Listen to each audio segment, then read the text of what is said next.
They were just supposed to spend the afternoon at the beach. That's what everyone kept saying in the weeks that followed. It was a hot July Saturday, and Lauren Hale and Tyler Brooks had driven down to Santa Cruz, like thousands of others, to soak in the summer sun, maybe take a few photos, maybe enjoy the kind of carefree day they hadn't had in a long time. By all accounts, it was a normal trip, no signs of trouble, no indication that anything would go wrong, and yet, by nightfall, they were gone. No one saw them leave. No one heard a struggle. No one even noticed their absence, not at first. Their car remained parked along the edge of the lot that overlooks the sand. Inside, police later found their beach towels, sunscreen, a half-eaten lunch, and a camera. What they didn't find was Lauren or Tyler. And what began as a missing persons report slowly became something far more chilling, a mystery without answers, without witnesses, and without a trace. It wasn't until a year later, long after the beach crowds had forgotten them, that a local surfer named Colby Reyes made a discovery wedged between the coastal rocks, a discovery that reopened the case and brought all the questions back. Lauren Hale had always loved the coast. Growing up in Fresno, where the summers were dry and relentless, the ocean felt like a distant dream, something unreachable. She and Tyler had talked for weeks about taking this trip, planning to spend the day in Santa Cruz, just the two of them, a break from their routines, from work stress, from everything. They arrived in Santa Cruz just before 10 a.m., according to traffic cameras that caught their car entering the main beach parking area. Lauren was driving, a habit Tyler often teased her about. She liked control. He liked to sit back, enjoy the view, take in the world through the window. They parked along the southern edge of the lot, close to the trail that leads down toward the less crowded side of the beach, a stretch of sand hemmed in by coastal rocks where the waves hit a little harder and the beachgoers are fewer. Later interviews with beach staff and visitors would confirm their presence. A vendor remembered Lauren buying a smoothie, laughing about the heat. A group of teenagers nearby recalled seeing them set up their spot. 2 towels, a bag with snacks, flip-flops kicked off nearby, and Tyler's baseball cap shielding his eyes from the sun. Everything about the day seemed ordinary, until it wasn't. Around 4:15 p.m., a tourist snapped a panoramic photo of the beach. In the far edge of the frame, partially obscured, Lauren and Tyler are visible, standing near the base of the rocky cliff, looking out toward the ocean. Lauren is holding her beach hat, adjusting it against the breeze. Tyler is wearing his cap, one hand pointing toward the far end of the rocks, where the beach narrows. That's the last confirmed image of them. They never returned to their towels. They never came back for their things. And by 6 p.m., as the sun began to dip lower, their spot on the beach was empty. Just towels, untouched food, and no sign of them. It was a beach cleaner who first noticed. Around 7 p.m., doing a routine sweep before sunset, he spotted the towels and gear still laid out, undisturbed. He thought nothing of it. People often wandered, but by 9 p.m., when he passed again, the items were still there. He radioed it in. By 10 p.m., police had located the couple's car still parked in the lot. That's when it began. A missing persons case filed just after midnight. Flyers, interviews, Coast Guard involvement. But the ocean had given nothing back. Colby Reyes had surfed these waters since he was a kid. He knew every break, every dangerous current, every hidden cove along the rocky stretch of Santa Cruz Beach. And he remembered the story of Lauren and Tyler, the couple who vanished without a sound. Everyone in town remembered. It was the kind of thing that didn't fade. The storm had come in hard the night before, rare summer rain, heavy winds, and high tides that battered the shore. By morning, the beach was littered with debris, the sand shifted, and the coastal rocks exposed in ways Colby hadn't seen before. It was just after 6 a.m. when he made his way down toward the tide pools, board in hand, barefoot, the air still thick with mist. He almost missed it, a flash of red fabric caught between the rocks. He climbed closer, and there it was. Tyler's baseball cap, faded, salt-stained, but unmistakable. Beside it, a pale beach hat, with Lauren embroidered in soft thread, the edges frayed. And just beneath, a small lip balm tube, barely visible, the label smudged but still legible. L. Hale. Colby stared for a long time. The tide was coming in again, but for a moment, time stood still.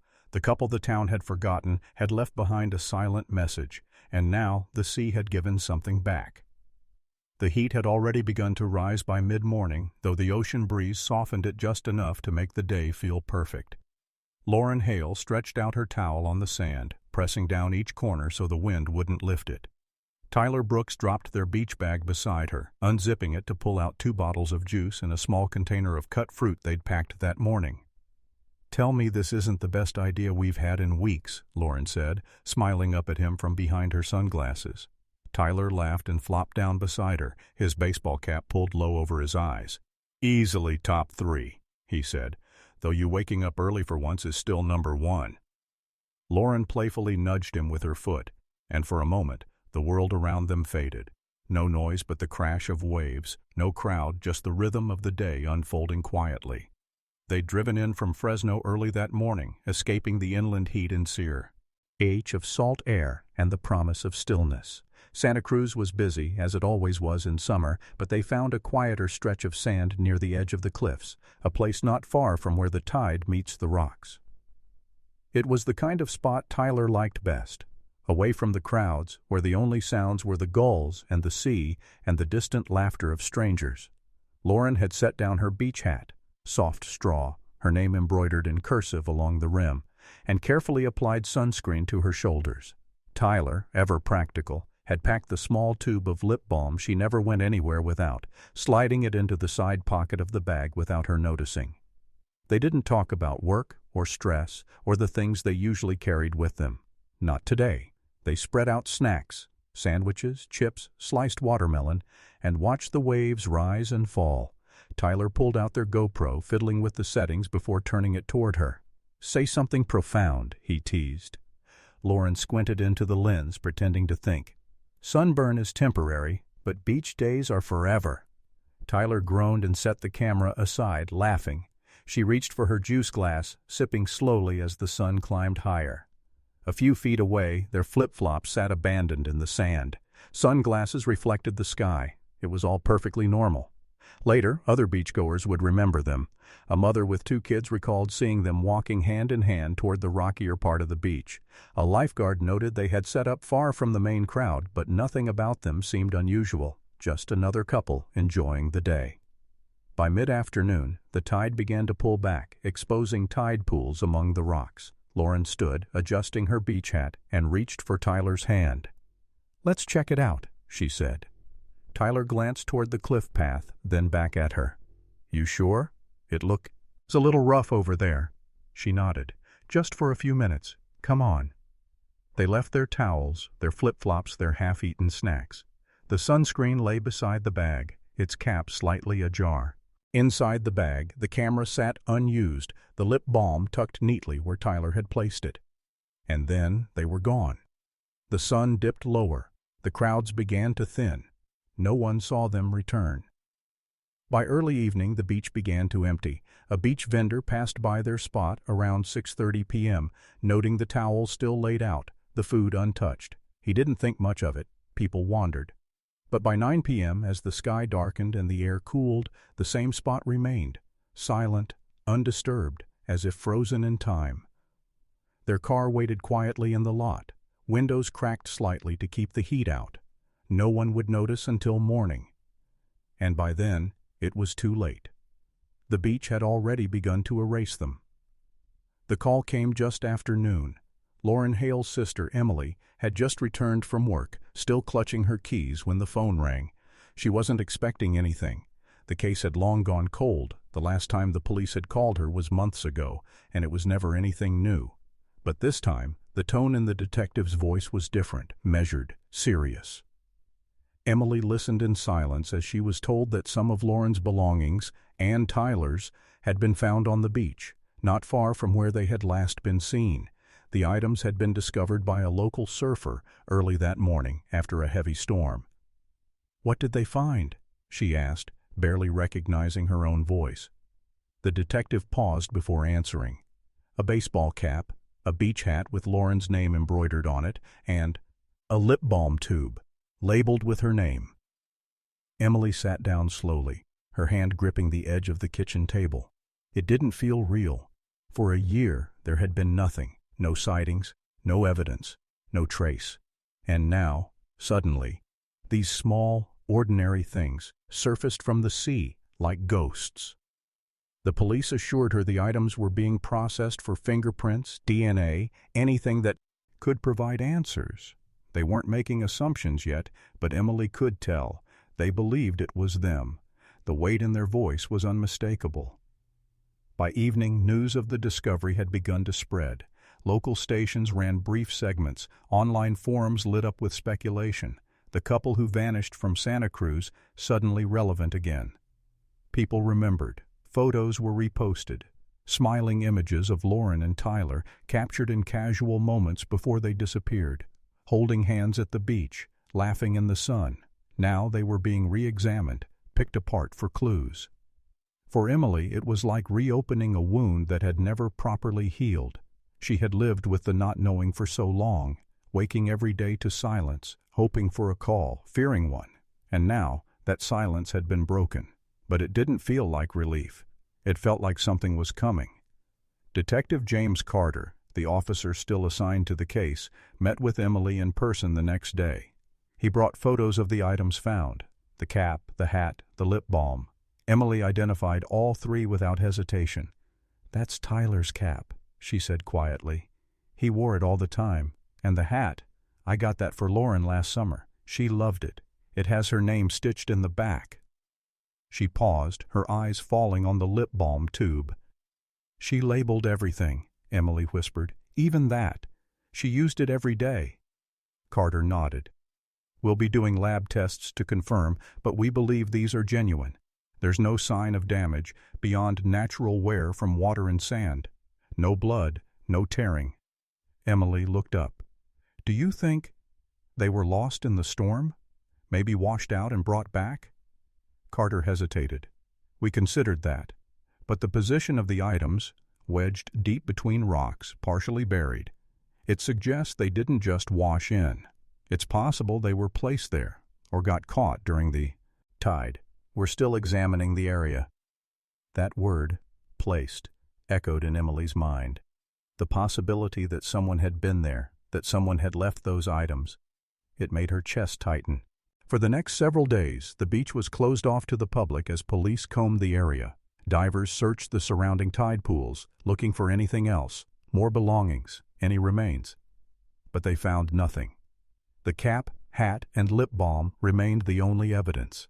News outlets speculated endlessly. Some believed the couple had fallen, swept away by an unexpected wave. Others whispered about foul play, a stranger, or someone they knew. But no one could explain why the items would appear 1 year later, together, in a place that had already been searched. Colby Reyes, the surfer who had found them, stayed away from the media. He declined interviews, kept to himself, but he returned to the beach every day, standing at the edge of the rocks, staring out at the sea. He couldn't stop thinking about the way the items had been positioned, not scattered, not drifting, but lodged in a narrow crevice, as if they had been placed there intentionally, then covered by tide and time. Colby had walked that stretch of beach hundreds of times. He knew the rocks, the paths, the tide cycles, and he was certain those items hadn't been there before. Someone, or something, had kept them hidden. As the days passed, Emily tried to return to her life, but it was impossible. Every time she closed her eyes, she saw Lauren smile, heard her laugh, remembered the last message she'd sent. "Having the best day here. I'll call tonight." She never did. And now, a hat, a cap, and a small tube of lip balm were all she had. They didn't answer the question. They didn't say what had happened. But they reminded her painfully that something had happened, something just beyond reach, hidden in the space between waves and memory. And the ocean, as always, wasn't telling. The storm rolled in fast. Unusual for late summer, the sky had darkened by mid-afternoon, and by nightfall, rain lashed against the coast in sheets. Locals said it was one of the roughest swells they'd seen in months. Wind gusts bending palm trees along the boardwalk, waves slamming into the rocks with a force that made the beach vanish beneath the tide. For most, it was a night to stay inside, to listen to the storm rattle windows and doors and wait for the sky to clear. But for Colby Reyes, the next morning was a chance, not just to surf waters left glassy and smooth after the storm's rage, but to explore. He had lived in Santa Cruz all his life, knew every stretch of sand, every break in the cliffs. But the storm had shifted things, moved sand, carved out new channels in the rocks, exposed areas long buried beneath years of tide and time.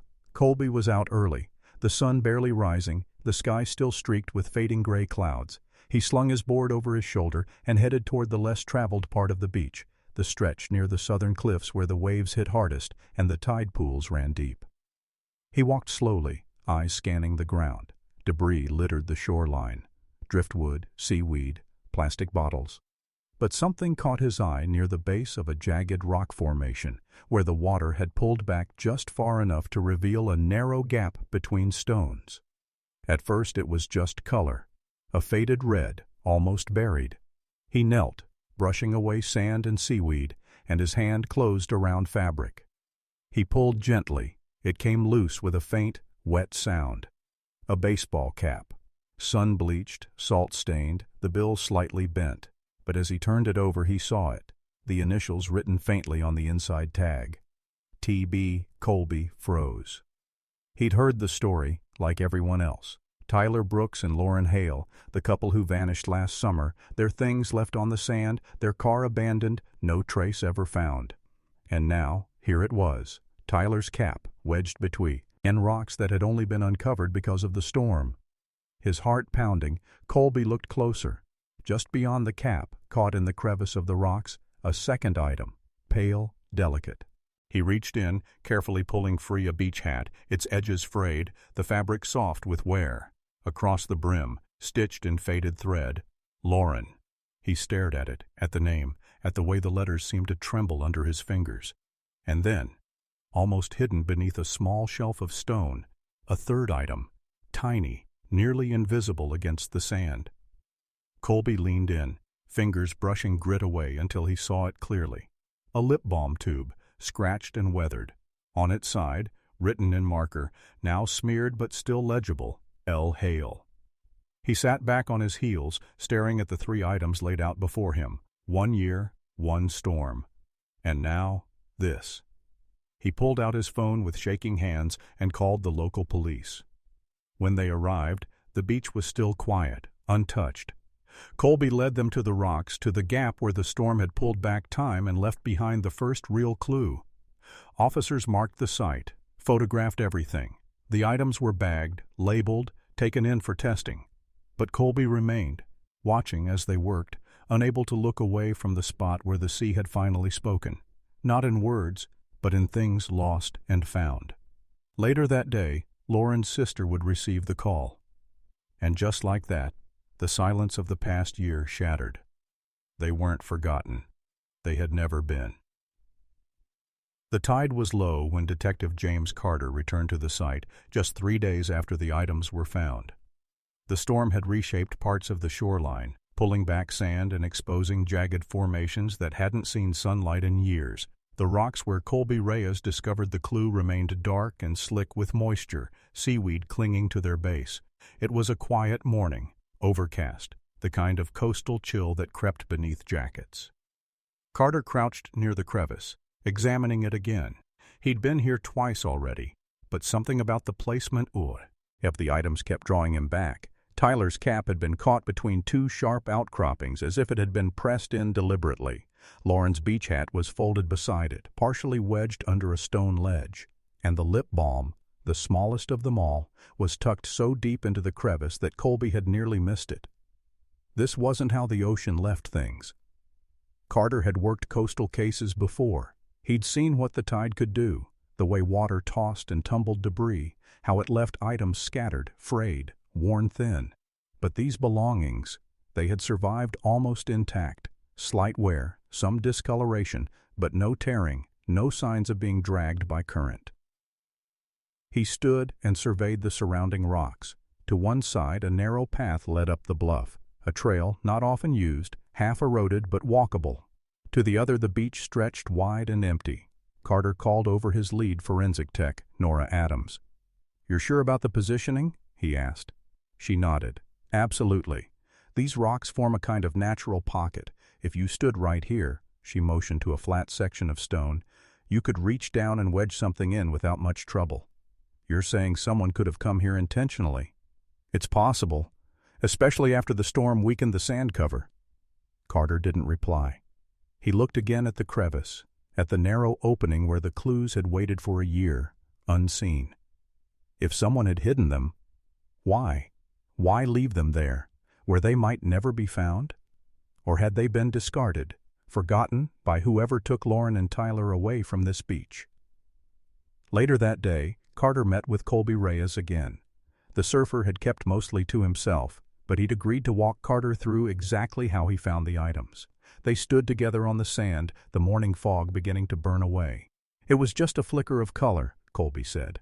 "I wasn't looking for anything, I almost missed it." "You said you've surfed this area for years?" "Since I was 12. "And you've never seen that crevice uncovered before?" Colby shook his head. "Not like that. The storm changed things. The sand shifted. That pocket, it was buried before, I'm sure of it." Carter considered this. So, if the items were placed there earlier, they might have been hidden under sand for months. "Yeah," Colby said, eyes narrowing. "Or they were placed there after the storm, right before I found them." That possibility had gnawed at Carter too. The idea that someone had come back using the storm as cover to leave the items behind. He looked out at the ocean. It was calm now, the water stretching to the horizon in endless blue, peaceful. But beneath the surface, it hid everything. Currents, riptides, secrets. Carter turned back to Colby. "If someone did leave them there," he said, "they wanted them to be found." Back at the station, lab results trickled in. Fingerprints had been lifted from the cap and the lip balm tube, partial, smudged, but enough for comparison. Matches came back quickly. Lauren Hale's prints were on the lip balm, as expected. Tyler Brooks' prints were found on the cap. No other prints were recovered. No foreign DNA, no blood. The items were exactly what they appeared to be, personal belongings, worn, but untouched by anyone else. Except for the placement. That Carter couldn't ignore. Someone had put them there. Whether it was the couple, in a moment of panic or confusion, or someone else, no one could say. He pulled up the timeline again. Last known sighting, 4:15 p.m. near the cliffs. Belongings left on the beach, towels, snacks, sunscreen, GoPro, all untouched. Car still in the lot. No signs of struggle, no signs of departure. It was like they'd walked into the rocks and vanished. And now, 1 year later, their items had come back. Not all, just some. Why these? Where was the GoPro, their phones, the rest of their clothes, their shoes? The smallness of the clue only deepened the mystery. As the investigation resumed, Carter ordered aerial surveys of the cliffside. Drones scanned the rocky terrain, mapping every inch. Search teams climbed the bluff, combing for any signs of a fall, a hidden cave. Anything. Nothing was found. No disturbed ground, no remains. The cliffside gave up no more secrets. Back at her apartment, Emily stared at the photos again. The hat, the cap, the lip balm. Small things, but all that remained of her sister's last day. She remembered helping Lauren pack that morning. Sunscreen, snacks, flip-flops, the same hat now recovered from the rocks. They had laughed, hugged. "We'll be back Sunday night," Lauren had said. But they hadn't come back. And now, only the ocean knew why. Theories began to multiply, as they always do when answers are scarce. Some were whispered quietly, possibilities people weren't ready to say aloud. Others spread like wildfire through local news, online forums, and late-night conversations. The official narrative remained cautious. Police hadn't declared foul play, but they hadn't ruled it out either. With no remains, no witnesses, and only a few personal items recovered, everything was uncertain. Emily Hale sat across from Detective Carter in the precinct's small interview room. She hadn't slept much. Her eyes were shadowed, her voice steady but tired. "Do you think they're dead?" she asked him, not blinking. Carter hesitated. "I don't know." "You think someone took them?" "I don't know that either," he said. "But someone left their things behind. That's not nothing." She nodded slowly, fingers tightening around the strap of her bag. Lauren wasn't reckless. Neither was Tyler. They wouldn't have just walked into the ocean, not without leaving a note, not without calling. Carter had heard this before, families trying to piece sense from senselessness. But Emily wasn't just graspy. She was sharp, focused. She had lived in the absence of answers for too long. "What about the GoPro?" she asked. "Their phones? You said they weren't found." "No," Carter said. "We searched the area again. No electronics, no additional items. They took videos, pictures. Tyler always recorded everything." "We know," Carter replied. "We're expanding the search beyond the immediate area. It's possible something was washed further down the coast." Emily exhaled, frustrated. "But their hats, the lip balm, those didn't go anywhere. They were right there, together." Carter nodded. "Which suggests they were placed there, either by accident or intentionally." "By who?" He didn't have an answer. Colby Reyes stood at the water's edge again, watching the waves roll in. The tide was coming back. It always did. The ocean gave and took on its own schedule. He couldn't stop thinking about that morning, how close he'd come to walking past the clue, how different things would be if he hadn't noticed the glint of red fabric. He felt guilty, not for what he'd found, but for not seeing it sooner, for surfing those waters for months, unaware that something, those hats, that lip balm, was just beneath the surface, hidden by sand and sea. His friends told him not to dwell on it, that he did a good thing, but something didn't sit right. He kept thinking about the storm. It had been brutal, sure, but not the worst he'd seen. Yet it had shifted everything, rocks, sand, time, and he kept thinking, if someone wanted to hide something, wouldn't a storm be the perfect cover? He'd mentioned it to Carter, but there was no evidence, just a feeling. Still, Colby couldn't let go of the idea that someone had come back, waited for the right moment, and placed those items where they'd be found, or maybe just where they couldn't be hidden any longer. As the police expanded the search area, they interviewed hikers, beachgoers, vendors, anyone who might have seen something, now or a year ago. Most remembered the couple. A few remembered that particular week. But no one saw them leave. No one reported anything unusual. One vendor, an older man who sold cold drinks near the cliff trail, recalled seeing Tyler and Lauren walk by in the late afternoon. They looked happy, he said, holding hands, headed toward the rocks. Did they seem worried? Rushed? No, he said. They seemed normal. It was the last confirmed sighting. Carter pulled their phone records again. No outgoing calls after 3:42 p.m. Lauren had texted Emily a photo of the beach, captioned, "Perfect day." Nothing after that. The location ping from her phone stopped at 4:16 p.m., near the cliff path. Tyler's phone. Same time, same spot. The devices were never recovered. Carter stared at the map on the wall, marked with times and locations. He kept coming back to the same conclusion. Something happened near those rocks. Whether an accident, a fall, or something else, that was the point where time stopped for them. But the items, they didn't fall. They didn't wash up. Someone placed them there. Emily sat alone in her apartment, the recovered items on the table before her. The police had released them after processing. There was nothing more to find, just fabric and plastic, worn and tired. She ran her fingers over the lip balm tube. Lauren had written her name on it in careful, neat letters. She always labeled things, a habit since childhood, as if she knew things could get lost. The beach hat lay beside it, damp with sea air, the stitching fraying. She closed her eyes. She could almost see Lauren and Tyler walking toward the rocks, laughing, unaware. The sun warm on their backs, the world still whole.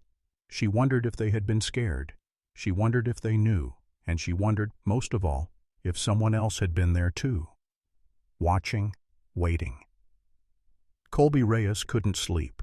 It wasn't nightmares exactly, more like images that replayed over and over in the quiet hours before dawn, the flash of red fabric between the rocks, the feel of wet, salt-soaked cloth in his hands, the look on the officer's face when he handed over the items. The beach had changed for him. It wasn't just the place he grew up, the place he surfed every summer morning since he was a teenager. Now it was something else, a place that held secrets, silent and unmoved, while everyone else searched for meaning. He returned every day since the discovery, sometimes just to sit near the rocks and watch the tide come in, sometimes to scan the shoreline, though he never found anything else. He wasn't sure what he was looking for, maybe answers, maybe just peace. People stopped him in town now, asked questions, praised him for finding the clue. He nodded, gave polite answers. But inside he didn't feel like a hero. He felt like someone who had stumbled into something much bigger, something he couldn't explain or fix. The ocean didn't care about explanations. It simply moved. One morning, about a week after the discovery, Colby found Emily Hale standing near the same rocks, staring out at the sea. He hadn't seen her in person before, but he recognized her. Same eyes as Lauren, same posture, though her shoulders were tense, drawn tight. He approached quietly. She didn't look at him, but she spoke. "This is where you found them?" He nodded. "Right there," he said, pointing to the narrow crevice between the rocks. Emily stepped closer, her feet bare in the wet sand. "I wanted to see it for myself." They stood in silence for a while. Waves rolled in, soft and steady. "I keep thinking," she said finally, "about what they saw, what they felt. Did they slip? Did they run? Did they know someone was behind them?" Her voice broke slightly. She took a breath. "I don't know what happened," Colby said, "but I don't think they ran." Emily turned to him. "Why not?" He hesitated. "Because of how I found the stuff. It wasn't scattered. It wasn't washed up randomly. It was placed, like someone wanted it there, or didn't want. It found, but the storm uncovered it anyway." Emily's eyes narrowed. "You think someone hid it?" "I don't know. Maybe." He looked back at the rocks. Or maybe they tried to hide it themselves. "Why?" He shook his head. "That's the part that doesn't make sense." Detective Carter was haunted by the same question. Why only those 3 items? Why leave behind a baseball cap, a hat, and lip balm, but not the more valuable items, not the camera, not the phones, unless whoever left them didn't want to be traced? The lab had confirmed no foreign fingerprints, but Carter couldn't let go of the idea that someone had returned to the scene, perhaps just before the storm when the area was deserted. Colby's theory made sense. The storm had exposed the rocks, and someone could have slipped in under cover of darkness, placed the items, and disappeared. But it was all speculation. He needed more. Carter returned to the beach one more time, this time with a search dog trained to detect human scent and decomposition. The dog led them over the rocks, down the narrow path, and paused near the base of the cliff, the same area Lauren and Tyler had last been seen. The dog whined, pawed at the ground, but no remains were found. Still, it was enough to consider new possibilities. A hidden cave, an opening washed out by the storm, somewhere a person could fall or be taken without notice. Divers were called in. They explored the submerged parts of the cliff base, but the water was murky, visibility low, the currents dangerous. No new evidence surfaced. The sea had kept its silence. Emily returned home, clutching the beach hat in her hands. She had insisted on taking it back. The cap and lip balm remained in evidence, but this had been her sister's, something personal, something real. She placed it on her bed and sat beside it, staring for a long time. She remembered, at the day she gave it to Lauren. A birthday gift, just a simple thing, a joke about her fair skin, needing to protect herself from the sun. Lauren had laughed, promised she'd wear it every time she went out. She had worn it that day, and now it was all that was left. Emily pressed her fingers to the fabric, eyes closed. She whispered, "Where are you?" But no one answered. Only the sound of wind through the trees, and somewhere far off, the faint echo of waves. Colby surfed again, finally, days later. He tried to clear his mind, let the rhythm of the water wash over him, but every time he paddled out, he found himself glancing back to shore, to the spot where the rocks lay, half submerged. He wasn't afraid, but he was no longer at peace. A month passed, and the case faded again. The headlines grew smaller, The media turned to other stories, and the beach returned to what it had always been, a place for sun, sand, and forgetting. Tourists arrived in waves, spreading towels over the same ground that had once been cordoned off with yellow tape. Children splashed in the shallows. Couples walked hand in hand along the cliffs, and beneath it all, the sea remained unchanged. Detective James Carter filed his final report quietly. The items had been catalogued, the search exhausted. No remains, no new leads. The official status, unsolved. The truth, they were no closer to knowing what had happened than they had been the night Lauren and Tyler vanished. The only difference now was that there were things left behind. Small, personal things. A cap, a hat, a lip balm tube. Objects that didn't explain anything, but somehow made the silence feel heavier. Emily Hale drove to Santa Cruz one last time before the season turned. The air had begun to cool, the crowds thinning slightly, the light in the sky sharper, sadder. She parked near the lot where Lauren's car had once sat, stepped out, and walked alone down the beach. She carried the beach hat with her, not wearing it, just holding it gently in her hands. She walked past the dishes, usual spots, past where the towels had been found, past where Colby had led her, toward the rocks. She sat there for a long while, her eyes on the horizon. The water shimmered, calm and unbothered. She thought about the last text Lauren had sent. Perfect day. She wondered how many times Lauren had looked out at this same view, unaware it would be the last. Emily didn't cry. She didn't speak. She just sat with the hat in her lap and listened to the waves. Colby Reyes still surfed the same break, but something had shifted in him. He didn't linger on the beach anymore. He came, paddled out, rode the water, and left. Some days he found himself glancing toward the rocks, toward the spot where it all changed. He thought about the storm, about how a few hours of wind and rain had pulled back the curtain, revealed what had been hidden for so long. He wondered if there was more, things still buried, truths the sea hadn't given up yet. One morning, before dawn, he walked the beach alone, his board under his arm, the sky just beginning to lighten. He reached the same rocks, paused, and ran his hand along the stone. Nothing there now, just silence. But he couldn't shake the feeling that someone had stood here before, that someone had made a choice to leave behind those things, to disappear, to vanish without a trace, except for what the ocean couldn't keep. And Colby knew that the sea didn't forget. It simply waited. Weeks later, a local boy combing the shore with his father found something small, half buried in the sand, near the cliff path. At first glance it looked like a bottle cap, but when he pulled it out, he realized it was a piece of plastic, cracked, warped from water. The boy's father took it, wiped it clean, and saw a familiar symbol, a small part of a GoPro camera casing, the logo still faintly visible. Police were called. The piece was sent to the lab. It was too damaged to retrieve data. No footage, no images, just another fragment surfaced from nowhere, another whisper of something lost, another answer the sea refused to give. Lauren Hale and Tyler Brooks remained missing. No memorial was held, no funerals, only a plaque placed quietly by Emily near the edge of the cliff where the rocks met the trail. It read, "Lauren Tyler, still loved, still missed. The sea may hold you, but we never let go." Visitors walked past it daily, many unaware of its meaning.